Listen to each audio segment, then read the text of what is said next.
Welcome to the Echoes of Ihsan podcast. Today we're embarking on a deep dive into Imam al-Ghazali's Fiqh Seerah. Oh, wow. Essentially, we're going to be exploring his unique perspective on the life of Prophet Muhammad. That's fascinating. I'm really excited to unpack this one, especially since al-Ghazali is known for going beyond just praising the Prophet. He actually extracts practical lessons from his life that we can apply today. What I find really fascinating is that al-Ghazali doesn't shy away from historical context. He starts by painting this vivid picture of the world before Islam, specifically what he calls the Jahiliyyah period. Okay. And it's not just a simple term, it really encapsulates a whole state of ignorance and societal darkness that prevailed back then. So paint that picture for me. What was this Jahiliyyah period really like? Imagine a world consumed by spiritual and moral bankruptcy. Paganism was rampant, just distorting the original message of the heavenly religions that had come before. The core principle of monotheism, the belief in one God, had become obscured by polytheistic beliefs and idol worship. People were just lost, clinging to superstitions, tribal feuds, this constant cycle of violence and revenge. It's almost hard to imagine a world without a clear moral compass. You know, a world where might makes right and personal desires reign supreme. And that's exactly what al-Ghazali wants us to grasp. He wants us to understand that desperate need for guidance, that yearning for a light in this pervasive darkness, which really helps us appreciate the magnitude of Prophet Muhammad's arrival. So it's about setting the stage, showing us the before picture, so we can truly understand the transformative impact of Islam. Exactly. And this bleakness wasn't confined to just abstract religious ideas. It permeated every aspect of society, especially in the Arabian Peninsula, where the Prophet was born. The social structure was heavily tribal, with loyalty to one's clan taking precedence over any universal moral code. Wealth and power were concentrated in the hands of a few, leaving the majority vulnerable to exploitation and injustice. It sounds like a truly chaotic and unstable time. Were there any glimmers of hope? Any individuals or groups who recognized the need for change? Al-Ghazali mentions that even amidst the Jahiliyyah, there were individuals known as Hanifs who rejected idol worship and sought a pure form of monotheism. Interesting. They longed for a return to the teachings of Abraham, a prophet recognized by all the Abrahamic faiths, Judaism, Christianity, and eventually Islam. So even in the darkest of times, the human spirit seeks truth and meaning. It makes the coming of Prophet Muhammad all the more significant. Precisely. He wasn't just a random figure appearing out of nowhere. He was, as al-Ghazali emphasizes, the culmination of centuries of prophecy, the awaited messenger foretold in previous scriptures. And that brings us to the Prophet himself. I find it fascinating how al-Ghazali highlights the importance of the Prophet's lineage, especially in the context of Arabian society. It's crucial to remember that in those times, lineage wasn't just about family history. It was about honor, status, and credibility. The Prophet's lineage connected him to the Quraysh tribe, specifically the Banu Hashim clan, known for their nobility, their honesty and guardianship of the Kaaba, the holiest shrine in pre-Islamic Arabia. So his lineage gave him a certain standing, a platform from which to speak that couldn't be easily dismissed. Absolutely. It's not that lineage alone made him a prophet. That was divine appointment. Of course. But it certainly helped people take him seriously. He wasn't an outsider. He was one of their own. And that mattered immensely in gaining a hearing for his message. And yet, despite his noble lineage, his early life wasn't one of privilege and ease. Al-Ghazali describes the Prophet's early life as one of hardship and resilience. Orphaned at a young age, he first lived with his grandfather and later his uncle, experiencing the realities of poverty and manual labor. Wow. He worked as a shepherd, tending flocks in the harsh desert environment, which instilled in him a deep connection with nature and an understanding of the struggles of ordinary people. These early experiences must have played a profound role in shaping his character, his humility, his empathy for the downtrodden. Exactly. And it's worth noting that even before his prophethood, he was known for his honesty and trustworthiness, earning him the title al-Sadiq, the truthful, and al-Amin, the trustworthy. These qualities were essential in gaining the trust of those who would later become his followers. Then comes the pivotal moment that changes the course of history, the beginning of revelation. Al-Ghazali paints a really powerful picture of this moment. The Prophet, now 40 years old, seeking solitude and contemplation in the cave of Hira, receives his first revelation through the angel Jibril, Wow. Imagine the sheer awe and terror of encountering the divine. It must have been a truly overwhelming experience. Yeah. Something beyond human comprehension. How did he react? Al-Ghazali emphasizes both the initial fear and confusion and the subsequent reassurance and support. The Prophet returns to his wife Khadija, trembling and uncertain. She, a woman of great faith and wisdom, comforts him, confirms his truthfulness, and encourages him to embrace his divinely appointed role. What a powerful testament to the strength of their bond. Khadijah's belief in him must have been a source of immense strength in those early uncertain days. Absolutely. Her unwavering support was crucial, and it's important to remember that she wasn't just a passive bystander. She was the first to believe in him, the first to accept his message, and a pillar of strength throughout his mission. In many ways, she embodies the spirit of those early believers who stood by the Prophet, even when the world turned against him. So what were the core principles revealed in these early verses? What was the essence of the message that was so radically different from the prevailing beliefs of the time? The early revelations emphasized the fundamental truth of Islam, the oneness of God known as Tawhid. This was a direct challenge to the polytheistic beliefs of the Jahiliyyah period. The Quran, revealed gradually over 23 years, served as a guide, a source of wisdom, and divine instruction. It proclaimed that there's only one God, Allah worthy of worship, and that all other deities are false.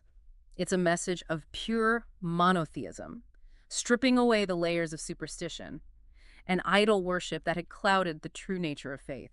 This concept of Tawhid seems so central to Islam. It's not just a theological concept.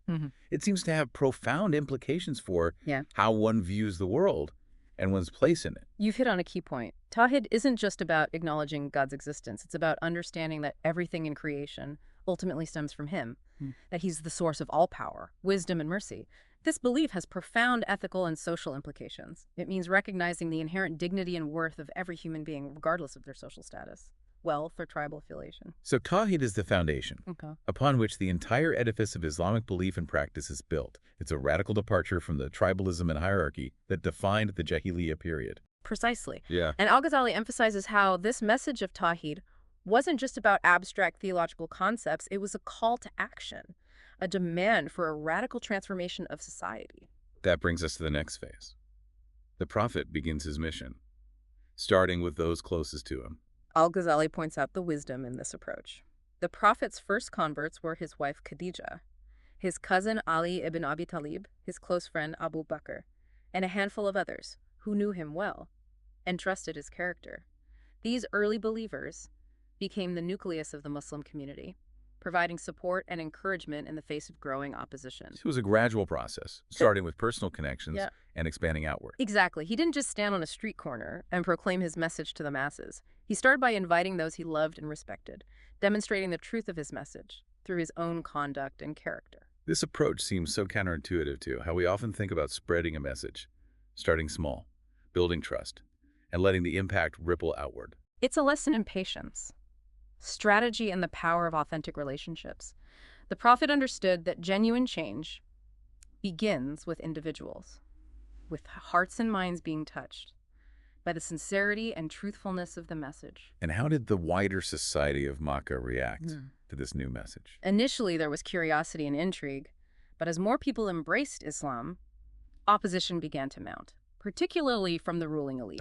Remember, the Quraysh tribe controlled the economic and political power of Makkah, and they saw this new religion as a threat to their established order. That makes sense. A message of equality and justice, rooted in the oneness of God, would naturally challenge a system built on hierarchy and exploitation. It's almost like a clash of worldviews, a battle between the old and the new. Al-Ghazali frames it precisely as a clash between Islam and Jahiliyyah, the light of truth, against the darkness of ignorance and oppression. So how did this clash manifest itself? What forms did the opposition take? Initially, it was mostly verbal abuse, mockery, and attempts to discredit the Prophet. But as the Muslim community grew in number and influence, the persecution intensified. The Quraysh employed various tactics to suppress the movement: economic boycotts, social ostracism, and even physical violence against the Prophet and his followers. But these early Muslims must have possessed incredible courage and conviction to stand firm in their faith, despite such adversity. Their steadfastness is a testament to the power of belief and the strength they found in their community. Imagine being ostracized by your own family, facing economic ruin, and enduring physical harm, all for clinging to your faith. It makes you realize how easy we have it today. It's easy to take our freedom of belief for granted when we haven't faced such trials. Were there any attempts to escape this persecution? Al-Ghazali describes 2 migrations to Abyssinia, modern-day Ethiopia. Yeah. The Prophet encouraged a group of his followers to seek refuge with the Christian Negus, the ruler of Abyssinia, known for his justice and tolerance. This act itself was a powerful statement.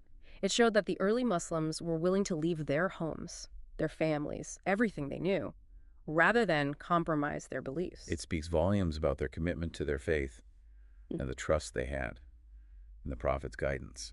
Did these migrations provide lasting safety? The first migration offered temporary respite, but many Muslims returned to Mecca, hoping the situation had improved. Sadly, the persecution only intensified. A particularly harrowing period was the boycott, imposed on the Prophet's clan, Banu Hashim. They were confined to a valley outside Mecca, facing hunger, deprivation, and constant threat for nearly 3 years. It's hard to fathom the level of resilience they must have possessed to endure such hardship. What eventually broke this boycott? Al-Ghazali recounts how the boycott eventually crumbled due to the compassion and conscience of some within the Quraysh. They realized the injustice of punishing an entire clan, especially when many were not even Muslims. The document outlining the boycott hung on the wall of the Kaaba was found miraculously destroyed, eaten away by insects, except for the words, "In your name, O Allah." It's almost like a divine intervention, a sign that even in the darkest moments, there's always hope for change. Exactly. This incident marked a turning point, but sadly the respite was short-lived. The Prophet continued to face personal tragedies, the loss of his beloved wife Khadija and his uncle Abu Talib, who had been his protector. These losses left him deeply saddened and vulnerable. It's often in our darkest moments that we're tested the most. How did the Prophet navigate these challenges? Al-Ghazali highlights the Prophet's unwavering faith and resilience. He sought solace in prayer and turned to Allah for guidance. And it's in this period of hardship that a new chapter unfolds, the Hijrah, the migration to Medina. This seems like a pivotal moment, not just in the Prophet's life, but in the history of Islam. The Hijrah was more than just a physical relocation. It marked the beginning of a new era for the nascent Muslim community. It was in Medina that the foundations of an Islamic society were laid, with the Prophet acting not just as a spiritual leader, but as a statesman, a lawgiver, and a community builder. Before we delve into that new era, tell me more about what led to the Hijrah. The persecution in Makkah had reached a boiling point, and the Prophet received divine instructions to migrate to Yathrib, later renamed Medina. This city, roughly 250 miles north of Makkah, had a significant Jewish population and Arab tribes who were in conflict with each other. A group from Medina had already pledged allegiance to the Prophet, recognizing him as a leader who could bring peace and unity to their divided city. It's interesting how Al-Ghazali portrays the Hijrah as both a divinely ordained event and a strategic move. Exactly. The Prophet didn't just flee blindly. It was a carefully planned migration. He even left his cousin Ali behind to ensure the safe return of belongings entrusted to him by the people of Makkah, demonstrating his continued commitment to honesty and trustworthiness, even in the face of danger. It speaks volumes about his character and the high moral standards he set, even in the most trying circumstances. The escape itself sounds incredibly dramatic. It was a daring escape. The Quraysh were determined to stop the Prophet from reaching Medina. They had surrounded his house, ready to strike as soon as he emerged. But guided by divine providence, the Prophet and his closest companion, Abu Bakr, slipped out undetected and hid in a cave called Thar for 3 days before embarking on their journey north. I can only imagine the suspense, the constant fear of discovery, the unwavering faith in Allah's protection during those 3 days. Al-Ghazali beautifully captures the emotional intensity of this moment. He recounts how Abu Bakr, fearing for the Prophet's safety, tries to block the entrance of the cave with his own foot, risking being bitten by a snake that had sought shelter there. Oh my goodness. The Prophet reassures him, saying, "Do not fear, for Allah is with us." What a powerful testament to their trust in God's plan, even in the face of imminent danger. And that trust was rewarded. The Quraysh searched frantically for them, but couldn't find them. After 3 days, the Prophet and Abu Bakr continued their journey, finally reaching Medina, to a joyous welcome from the Ansar, the helpers, who had embraced Islam and eagerly awaited their arrival. The term Ansar is so beautiful. It embodies the spirit of brotherhood and unity that was being fostered within the Muslim community. Indeed, the Ansar opened their homes and hearts to the Muhajirin, the immigrants from Mecca. They shared their resources and provided support, demonstrating the true meaning of Islamic brotherhood. This spirit of unity and selflessness must have been crucial in laying the foundation for a new society in Medina. Absolutely. Al-Ghazali emphasizes that the Hijrah wasn't just about escaping persecution. It was about establishing a community where Islamic principles could be put into practice, where justice, equality, and compassion could flourish.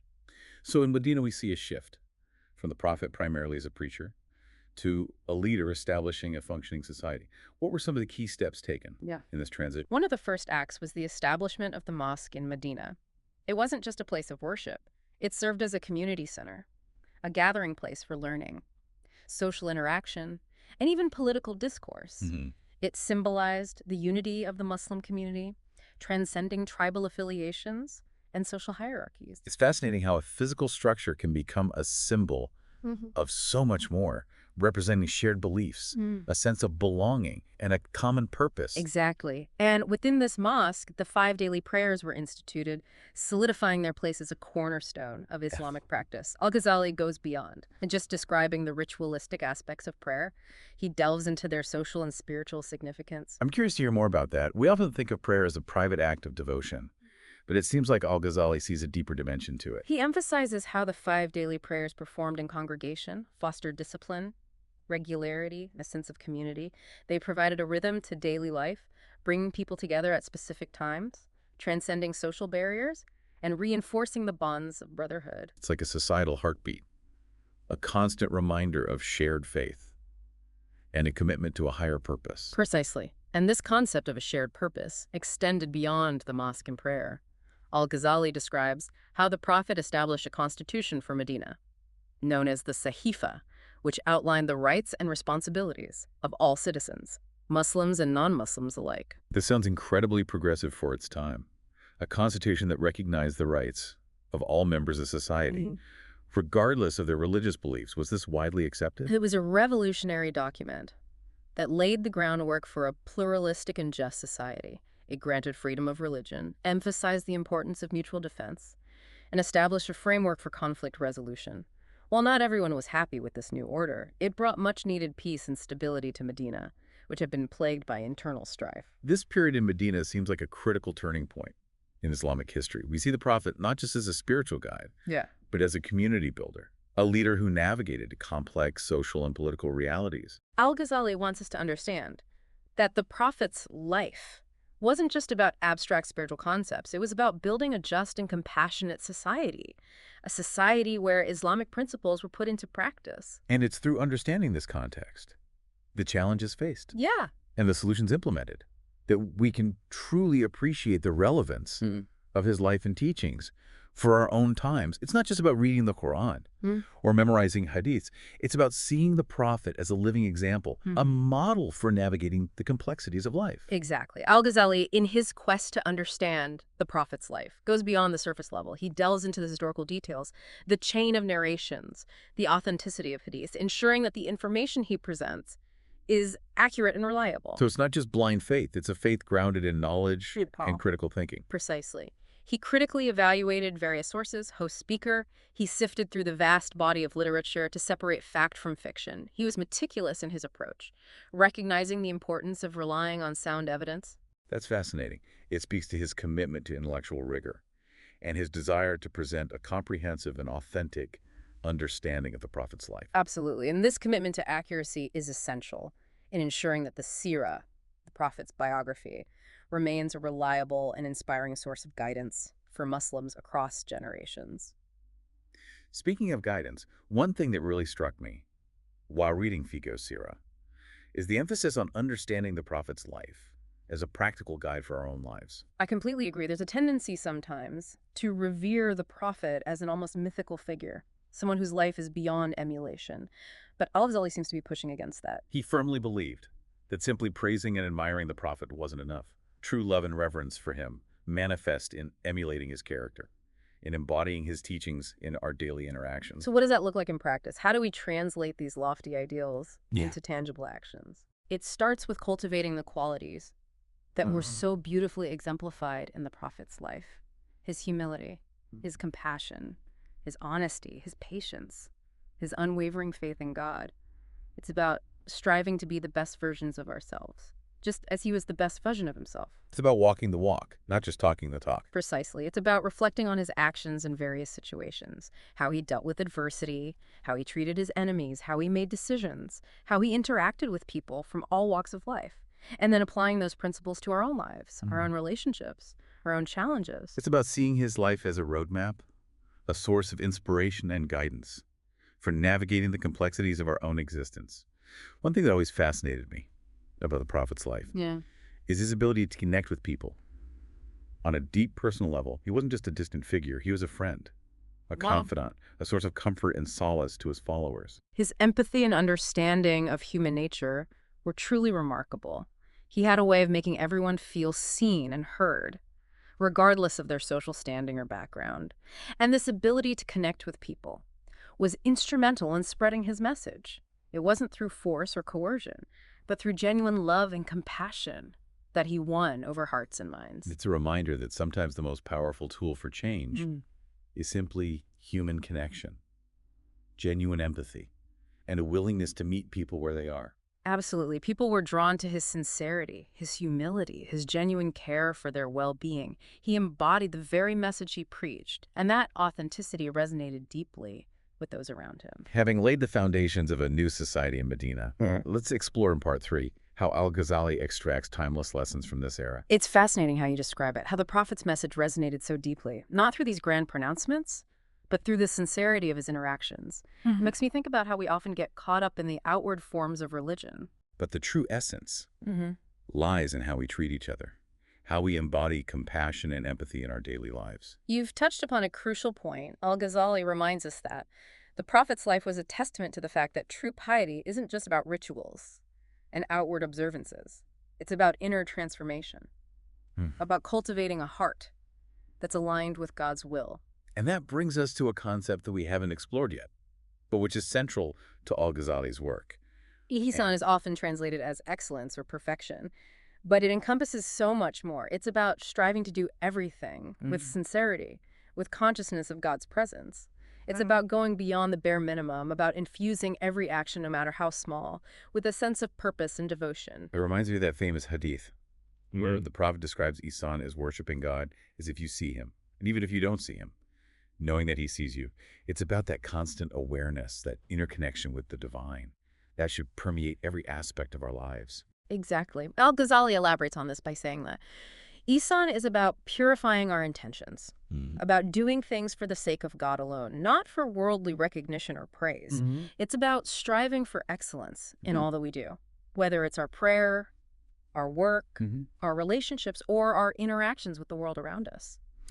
So it's not just about being good in a conventional sense. It's about infusing our actions with a deeper meaning, a sense of sacredness, recognizing that even the most mundane tasks can be a form of worship when done with the right intention. Precisely. And this concept of Ihsan, as al-Ghazali portrays it, has profound implications for how we live our lives, how we build communities, and how we interact with the world around us. It's about striving for justice, for compassion, for excellence in all things, knowing that we're accountable to God for every action. This has been a truly enlightening deep dive into al-Ghazali's Fiqh Seerah. We've covered so much: the state of the world before Islam, the Prophet's early life, the beginning of revelation, the struggles and triumphs of his mission, the establishment of a new society in Medina, the profound concept of Ihsan. And through it all, al-Ghazali's insightful analysis and emphasis on practicality have made the Prophet's life feel incredibly relevant and applicable to our own lives. It's been a privilege to explore these profound concepts with you. Fiqh Seerah reminds us that the Prophet wasn't just a historical figure. He was a man who lived, breathed, loved, suffered, and ultimately triumphed through his unwavering faith in God. And in understanding his journey, in all its complexity and nuance, we find inspiration and guidance for navigating our own journeys. So as we wrap up this deep dive, I want to leave our listeners with a thought. Al-Ghazali talks about how some people dismiss the Prophet's message because it lacked embellishments. It was pure, simple truth. But that simplicity, That purity is what makes it so powerful and enduring. It's a reminder that truth doesn't need to be dressed up in fancy language or complex theories. It stands on its own. So as you go about your day, your week, your life, ask yourself, are you seeking truth with an open heart? Are you willing to embrace simplicity? Are you striving for excellence, for Ihsan in all that you do? And if the answer is yes, then you're already on the path towards embodying the beautiful teachings of Prophet Muhammad, peace be upon him. Thank you for joining us on this deep dive into Fiqh Seerah. We encourage you to explore al-Ghazali's work further and continue your journey of learning and self-discovery. Until next time, may peace and blessings be upon you.